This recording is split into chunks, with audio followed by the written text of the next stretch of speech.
Hey everyone, I'm Jered Wayland filling in for Tom today. I'm here with Dr. Kelly Henry. Dr. Kelly Henry, would you please introduce yourself briefly?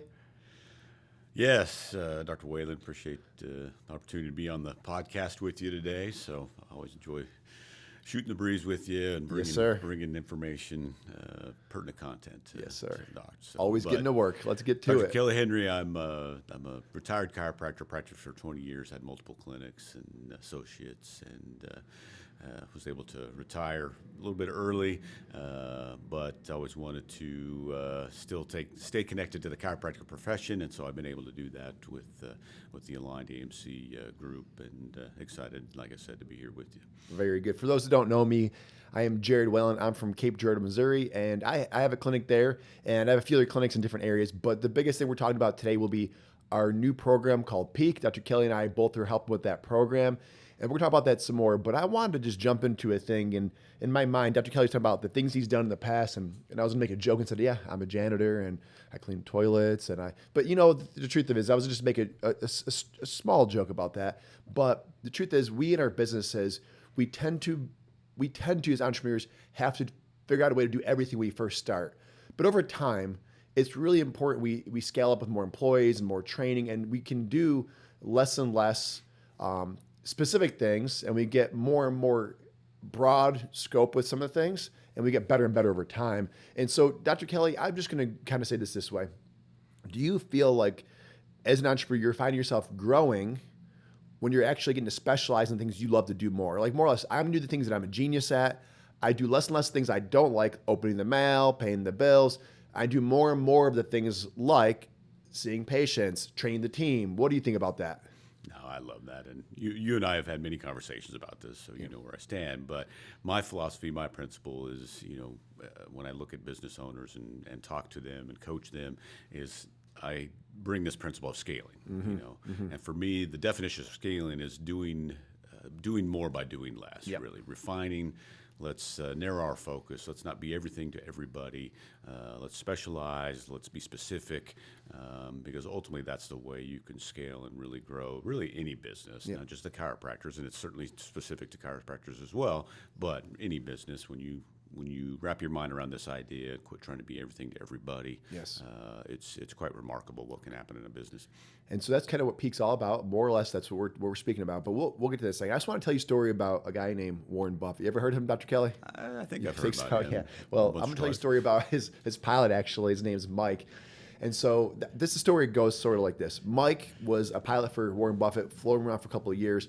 And after a couple of years of flying him around, he wanted to get some help from Warren Buffett and said, Mr. Buffett, you're an amazing man. You have amazing information. I'd love to ask you some questions about my life and some things I want to accomplish in my life. Do you mind if I ask you some questions about how to better achieve those things? And Warren Buffett says, yes, sir. Mike, I'm happy to help you. I look forward to it. And he's like, Mike, what I want you to do first is go home tonight. I want you to write the 25 most important things you want to accomplish in your life. And so Mike did his homework. He went home that night after flying Mr. Buffett, and he says to himself, okay, what are the 25 things I want to accomplish? There's a lot of things he wanted to accomplish. And so writes all 25 down, says, Mr. Buffett, I did my homework. Here's my paper. And he looks through and says, very good. Those are some great goals, great aspirations. That's really wonderful. Mike, what I need you to do now is take 5 of these, circle them, and cross off all the other 20 for the time being. And Mr. Mike went home and he went to actually went through the list and found the top 5. He liked the most 5 top priorities in his life to accomplish. He came back to Mr. Buffett and said, Mr. Buffett, I got my 5.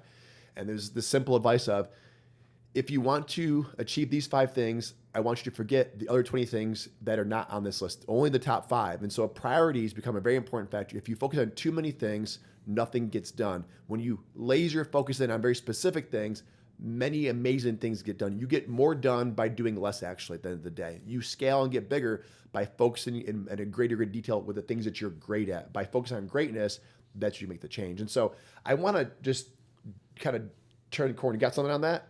I'll give you a moment. No, I just love it. And, it's such a tremendous principle, and certainly coming from Warren Buffett, there's a lot of experience, a lot of knowledge from that guy, obviously. Right. So, but yeah, I totally agree. When you narrow down your focus, and one of the principles that I love as well is the 80-20 principle, where when you focus on and look at, if you're in life and health and business, the 20% of things that create the 80% of impact. But the issue is most business owners, most people, they are doing the 80% of things that only create 20% of impact. And they don't understand why they can't get ahead, why they can't move their business, why they can't generate more revenue, why they can't get ahead in life in any area, Right. because they're working and putting too much time and energy on the things that really do not move the needle for them, as Yes. opposed to, hey, let's define, let's narrow down, let's really say, okay, or see and look at what is going to really create the impact, the action, get me to where I want to go, and really focus my time and energy on that. Yes, sir. And back to that point, that's what Peak's all about. But I want to kind of I'm still getting there about what Peak's all about. But so it was probably now a year and a half to 2 years ago. I was hanging out with Tom, and we got a call from Dr. Shannon. And there's this conversation that we start having about how many chiropractors, they want to do advanced therapies, whether it be decompression or cold laser or shockwave and hyperbaric chamber, whatever it might be. There's a limited options out there for advanced therapies, and I'm sure many of them work very, very well. But what we're talking about that moment, in this Peak was born, how often, and it's sad to me because I love chiropractic. It's more than anything I could possibly imagine in my life.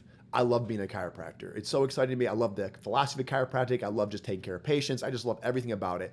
And so we just got this conversation. There's so often chiropractors are notorious for, I use the word, chasing the shiny object. They're looking for a way to grow their practice and make their practice easier. And when they do that very often, and they drift away from chiropractic as their main core focus, we actually talk about this being called the core program, core, because we want to keep chiropractic as core. But at the end of the day, I want to see chiropractors doing chiropractic and be able to focus and scaling up on that priority chiropractic and be able to have a staff-driven process that the team can lead about advanced therapies at that point in time.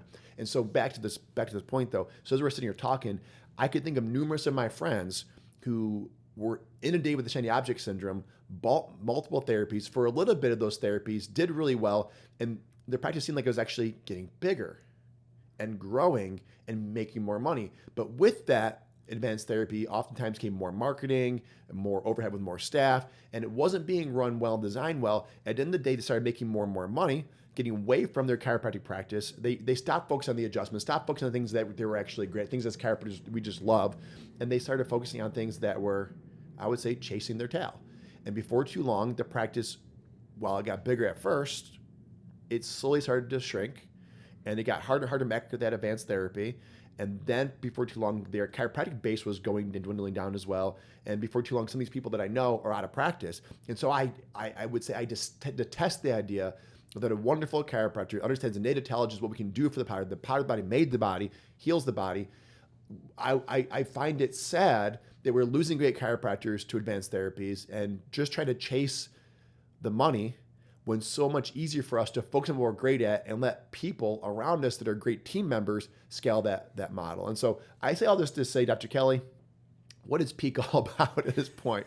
My thing is I want to help chiropractors stay in chiropractic and make a difference in patients' life, do the thing they're actually the most great at, where they can really focus the priorities. And that's what most of us want to do while growing our business and while growing our income. But go ahead and jump into that, Doc. No, love what you're saying there and just your passion for chiropractic. And I, looking at me, and you're making me feel guilty because I chased those shiny objects for a period of time in my practice too. But I finally came to the realization through coaching and mentors that, hey, quit trying to be everything to everybody. Quit trying to chase the almighty dollar. Let's focus on patient care and be really good at that. And that's when my practice took off. My practices took off and achieved more success than I really ever thought I could. Right. Going to the Peak program, again, it is based on keeping chiropractic core. That is the key component, as you so well said. Secondarily, we want to help docs obviously make more money, but we want to do that by helping them enhance their patient care through these therapies. These therapies are phenomenal. The shockwave, the cold lasers, the decompression, they are great therapies that do help patients get better, get healthier, and will enhance their care through your chiropractic practice. So we want to help the docs utilize those therapies to again, give better patient care, not that they're not just through their chiropractic care, but give better patient care, but also where they can stand out in their community and stand out compared to their competitors and those docs that are in their surrounding areas, where maybe give them a leg up on what they can bring to the table. Third thing is, this is a staff-driven program. You've mentioned that a couple of times. We do not want to put any more workload on the doc. We want them to focus, just like we talk about scaling, we want those docs to be able to focus on chiropractic care, adjusting, doing exams, and the things that are specific to the chiropractic care that they give.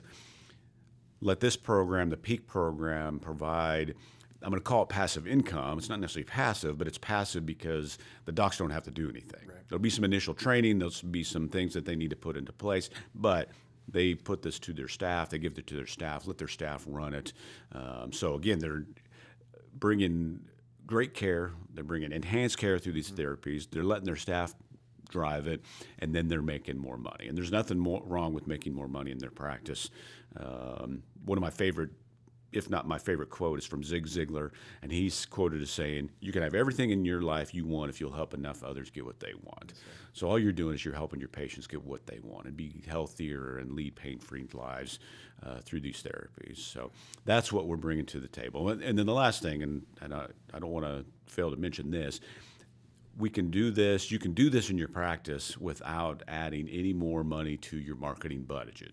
You don't have to do that. We can take this, we can utilize your extensive patient list if you've been in practice a certain amount of years and really dive into that, market to the inactive and active patients, reactivate those patients, which is a tremendous asset to the business as well.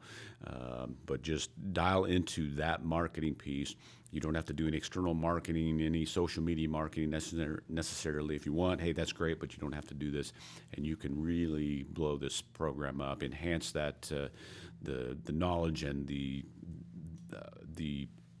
awareness of this therapy in your practice without throwing a whole lot of money to do it. I want to get to the patient care part in a second here, but before I do that, you mentioned something a minute ago about marketing, and as part of what we're trying to do with Peak is actually get a done-for-you marketing process for people and actually give them things to say and things to actually plug and play. Totally, right? That's still the thing, and we're still making that happen pretty well, aren't we? Absolutely. Tell me a little bit more about that, just a bit. Well, what we're wanting, why it's important, and why we decided to actually make that part of the program as well. Well, and that's kind of a hiccup, and as chiropractors and you have staff, that's not necessarily a forte for anybody, right, is marketing. And when you don't necessarily understand it, or it's complicated, or you feel it's complicated, what typically happens? You don't do it.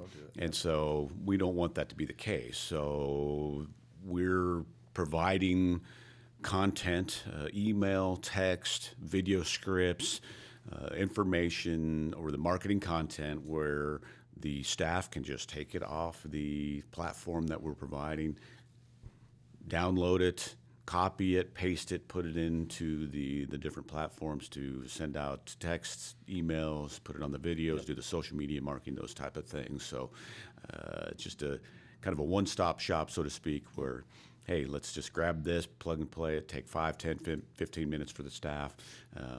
Don't make it complicated, don't make it hard, and be really easy for them to handle without that much training. I know for you, one of the things you talk about for marketing is whenever there's something new, whether it's a new doctor, a new staff person, a new therapy, whatever it is, make sure people know about it. It's part of what we're doing within that process. Absolutely. Of course, make sure they know about that new thing that can help them so much. So statistically, consumers love new. So when you have a relationship, your patients love you and know you, and then you bring this new therapy, that is going to really intrigue them and stimulate a lot of interaction and a lot of patients wanting to move forward with that therapy. Okay. I want to tell myself here in a little bit. I don't know how long the story's going to be. I'm going to try to reel it in a little bit if I possibly can.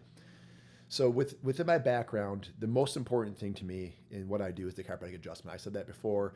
I really believe that as chiropractors, we help that person reconnect their body, man, the physical, with God, the spiritual. I think there's something amazing about that, innate to innate. I just love that. And so for a long time in my practice, I would be considered to be very straight in terms of what we did, in terms of therapies, things like that.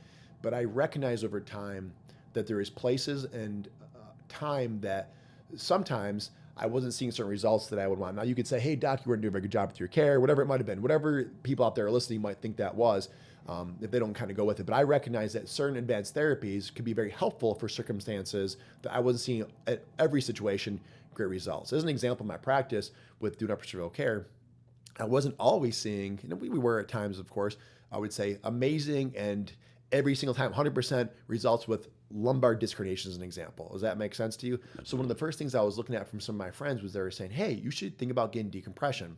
And I'm going to tell on myself, like I said, and I was like, I don't really want to get decompression and I don't really think it's going to work, but you're telling me it works. So I'll give it a test. And this is where I'm telling myself. So I bought a decompression unit and it was a higher end unit. And you make fun of people who sit on the shelf and gather dust. You kind of say, that's not a good thing to do.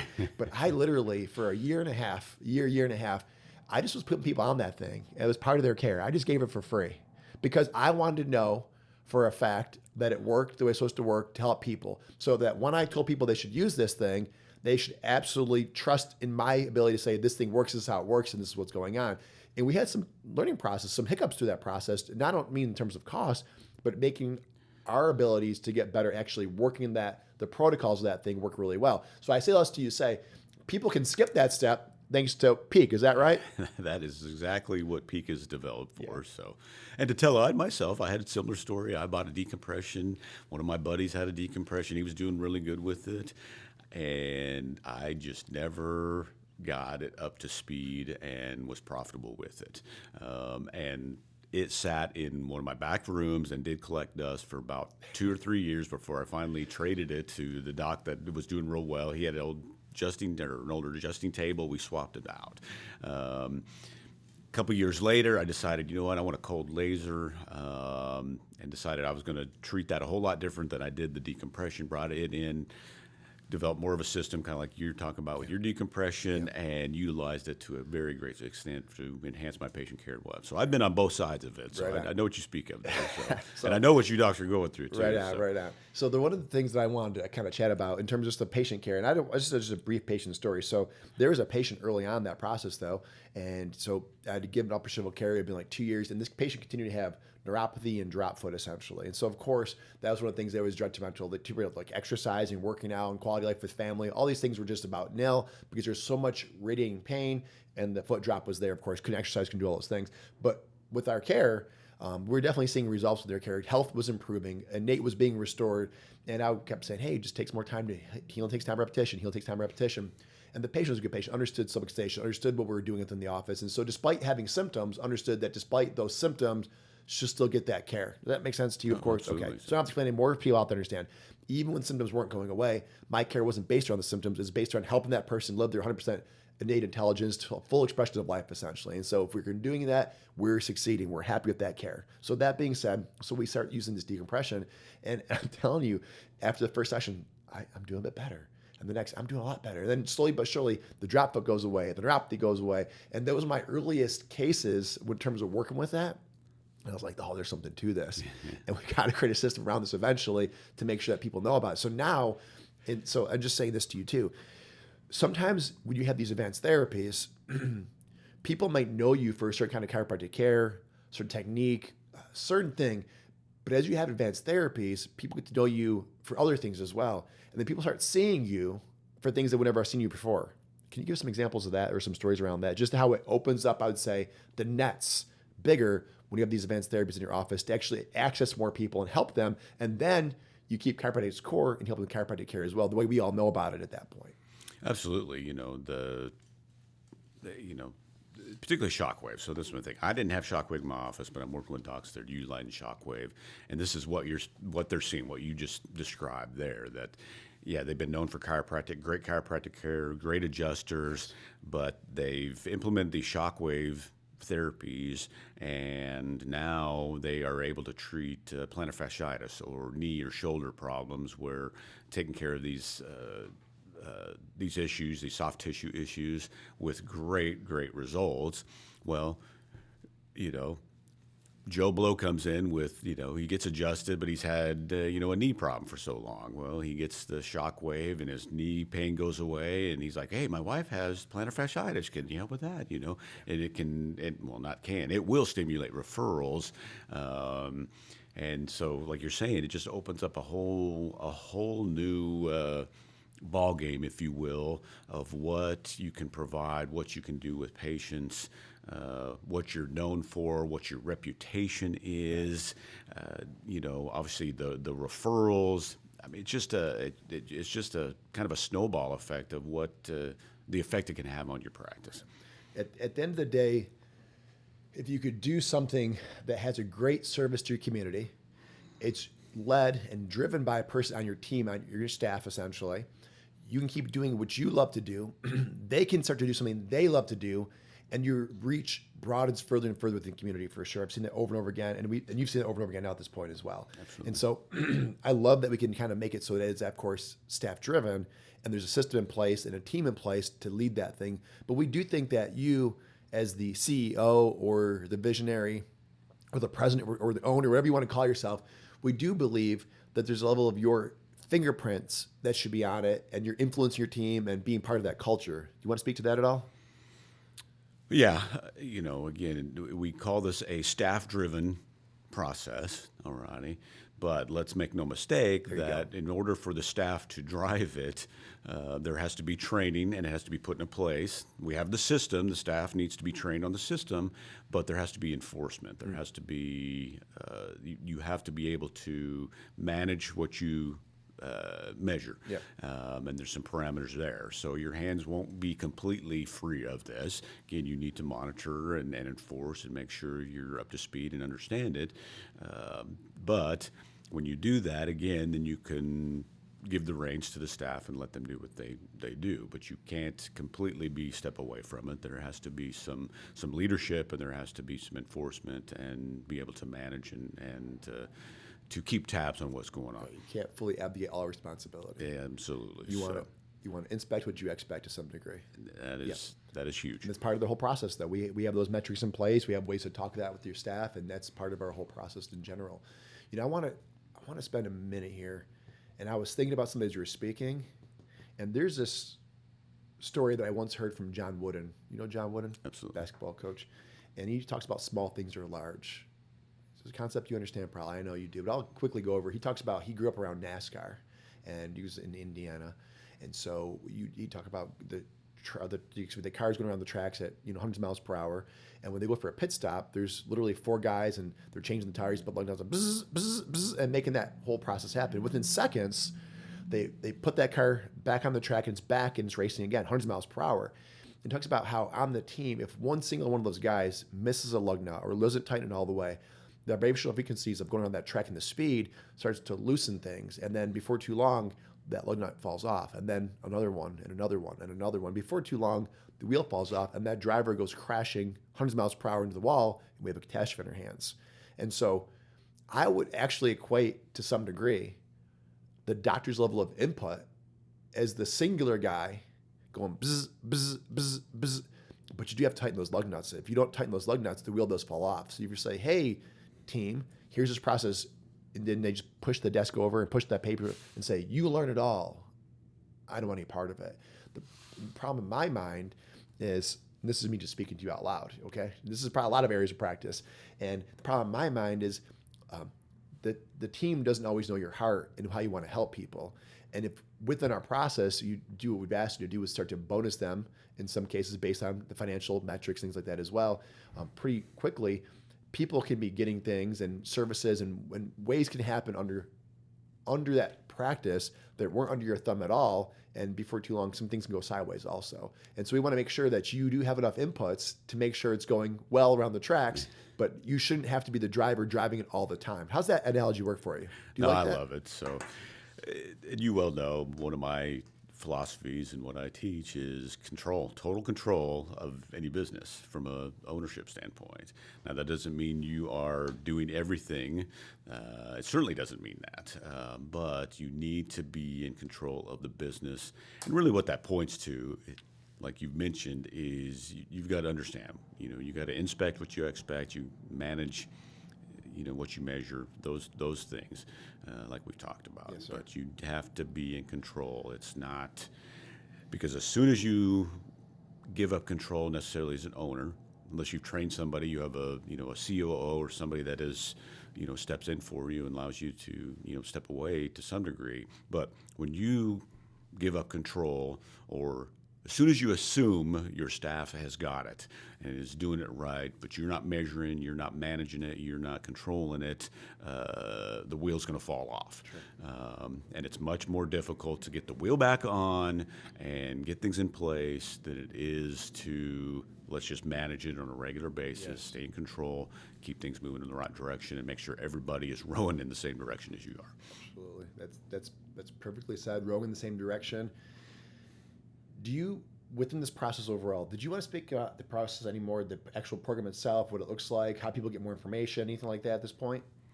Well, let me speak to the deliverables of Okay, the program. sure. So there's 4 pieces to the program. So there's a one-on-one coaching aspect of it, where we can touch base and see where you're at and know where you're at. Sometimes there's some staffing issues. Sometimes there's some other issues that can really create an obstacle. If we were just to throw this program out and you have online access, but you have these underlying issues that may be a problem. So that's where the one-on-one coaching comes into play. There's also group coaching. Group coaching, we love group coaching because you can talk and you can see and you can experience what the other docs are going through. And it's a synergistic effect where, Doc A's have this issue, well, Doc B probably has that same issue, and he can learn how to take care of that and better run his practice and implement the program. Third thing is we have an extensive online portal and program with comprehensive material for the docs to be able to dive into, utilize, train, learn, put their staff into it. Again, just as a tremendous resource to help reinforce everything that we're bringing to the table. And then finally, like we mentioned already, is the marketing piece of this. So the plug-and-play marketing, regular marketing will go out on a monthly basis. So again, your staff can, once they're trained, can grab it, plug it into the appropriate platforms or social media or whatever the case may be, get it out. The key to the marketing is the consistency. So that's why we're going to provide monthly marketing. Well, your staff needs to be consistent on that marketing as well, because that's what's really going to take the awareness to the next level. How do they get more information about Peak? Absolutely. So go to amcfamily.com/Peak Advanced Therapy Solutions. That's our landing page. Details, the program to you. On the landing page, there's a link to set up a consultation, which will directly go to me and my calendar, where we can set up a time to talk. I can answer questions. We can dive into the program and really give you more in-depth information than even the landing page. The landing page is great, but love to talk with you. Now, that being said, there are certain parameters for this program of the docs we're bringing into it. We want you to be successful. We know this program will be successful for you, but there's certain criteria that we want to make sure that the docs have. We don't want necessarily new docs. We don't want docs that are not quite up to speed on their collections and whatnot, maybe not have any staff, because it really won't work for you. This is more of a program designed for docs that have been in practice for a certain amount of years, certain amount of staff, have some income to pay for it, obviously, where we can really move the needle quite effectively for them. And speaking of moving the needle, I've definitely seen when we take a clinic and that has a strong chiropractic base, and they're doing this and they're loving their patients for a period of time, it's easy to add $20,000 plus within that very first month of implementing this. This is not a process that is difficult to do. So once implemented, people can really actually see a good increase in their practice, but more importantly, it helps more people. So I want to ask this question, just kind of wrap up. What are 2 or 3 things you just love about Peak? Well, I love the plug and play, Yeah. and making it easy. One thing that we've talked about extensively was we've put this program together too is simplicity. We're not, again, it's that 80-20. We have dialed this down to the 20% of things, or the well, the 20% of things that are really going to create the 80% of impact using these therapies for your practice. And so it's very simple. It's very straightforward. It's not a lot of fluff. It's the good stuff, the meat of things that you need to have for your staff to have to really blow your practice up using these advanced therapies. While you're talking, I wrote down my favorite 3 things. Then we'll end on that. I didn't get that opportunity. I just had to. Yeah. So I'm just, I'm all about service. My number one thing I love about this, we're helping chiropractors help serve more people with chiropractic. But then number 2, we're helping their staff serve patients as well. So often our team members love to be involved in patient care. It just lights their fire. They love watching their chiropractors adjust people and see changes in people's lives. And so they get in fire for the things that they're doing with advanced therapy. So it's a very cool thing. That's me manage a program. And the third thing is just in general, changing the health and lives of our community and changing people's lives for the better one day at a time with this program. And so I love it. I know you love it. Absolutely. If you want more information, check out that URL. We'll talk to you all soon. Thanks for letting me host for a little bit here, everybody. Have a great day. Thanks, everyone. Thank you, Dr. Kelly. Appreciate you. Appreciate you too, Doc.